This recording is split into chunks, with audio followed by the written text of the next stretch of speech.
আলহামদুলিল্লাহ বিচার ব্যবস্থা শেখ হাসিনার কাছে জিম্মি ছিল, এটা আমরা সকলেই জানি।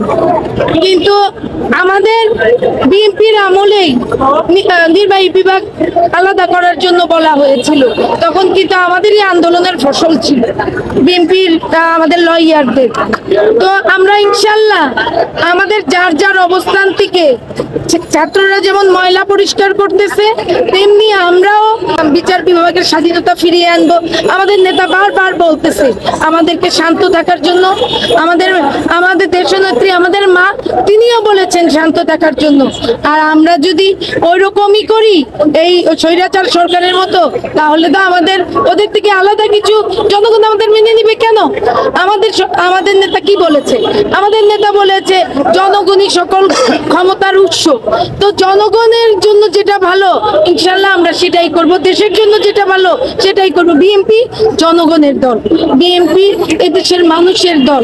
বিএনপি ক্ষমতায় আসে নিজেদের আখের গুটানোর জন্য না। এটাই প্রমাণ হচ্ছে আমাদের ম্যাডাম কিন্তু কখনোই পালিয়ে যায়নি। শেখ হাসিনা তার হাজার হাজার আওয়ামী লীগ ভুইফোর আওয়ামী লীগকে ছেড়ে চলে গিয়েছে এবং বলেছে সে আর রাজনীতি করবে না। তো বুঝছেন, যেহেতু আমার নেতা হচ্ছে জনগণের নেতা, অবশ্যই আমরা জনগণ আর দেশের জন্য যেটা ভালো হয় সেটাই করবো ইনশাআল্লাহ। আমি অ্যাডভোকেট মুনা লায়লা, ঢাকা মহানগর উত্তরের সদস্য সচিব।